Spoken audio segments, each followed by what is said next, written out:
anak-anak, selamat pagi buat anak-anak yang kami sayangi dan kami cintai.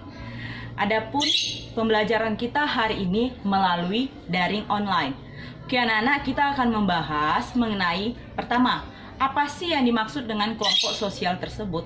Yang kedua, menurut para ahli, apa sih kelompok sosial? Nah, yang ketiga, dasar-dasar pembentukan kelompok sosial tersebut. Oke anak-anak, marilah kita mulai pembelajaran kita dengan membahas tentang kelompok sosial. Yang pertama, pengertian kelompok sosial menurut Suejono Suekanto menyatakan kelompok sosial sebagai kesatuan manusia yang hidup bersama, berhubungan secara timbal balik dan saling mempengaruhi.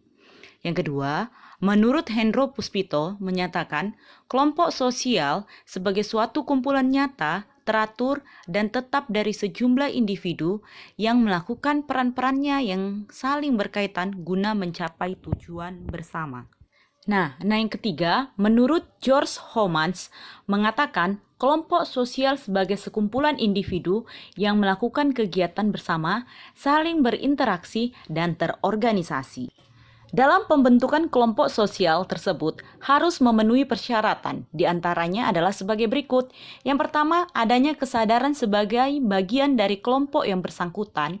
Yang kedua, adanya hubungan timbal balik antara anggota. Adanya faktor pengikat seperti kesamaan ideologi, kepentingan, dan kesamaan nasib. Memiliki struktur, kaidah, dan pola perilaku yang sama. Nah, yang terakhir, adanya bersistem dan berproses. Dalam pembentukan kelompok sosial, yang pertama, ada faktor keturunan. Faktor keturunan yang sama merupakan tali persaudaraan dan persatuan kelompok sosial yang sangat erat. Lebih apabila mereka berada di daerah atau di negeri lain. Identitas kelompok sosialnya akan semakin tampak, solidaritas kelompok sosial seakan semakin bertambah. Yang kedua, faktor daerah asal. Faktor daerah asal sekali kaitannya dengan para perantauan yang berada di kota besar seperti Jakarta, Surabaya, Medan. Kelompok perantauan ini banyak memiliki identitas kesukuan bangsa seperti budaya yang sama, bahasa yang sama, adat istiadat yang sama, rasa nasib, sepenanggungan yang sama.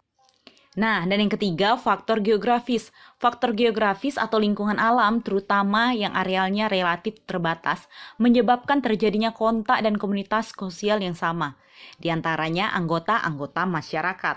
Yang keempat, ada faktor kepentingan. Asosiasi atau kesatuan kepentingan merupakan kelompok-kelompok sosial yang ada di dalam masyarakat yang terbentuk atas dasar persamaan-persamaan kepentingan. Yang kelima, ada faktor keagamaan. Sistem keyakinan dan emosi keagamaan merupakan faktor perekat terbentuknya faktor sosial di kalangan umat beragama tertentu. Faktor ini tidak hanya mengikat kelompok-kelompok sosial di wilayah tertentu, tetapi sudah merambah lintas negara, bahkan lintas dunia. Nah, yang terakhir ada faktor ideologi kenegaraan. Di negara demokratis seperti yang dicita-citakan bangsa Indonesia sekarang ini, ideologi kenegaraan dilakukan melalui partai-partai politik. Oleh karena itulah terbentuk dasar pembentukan kelompok sosial tersebut.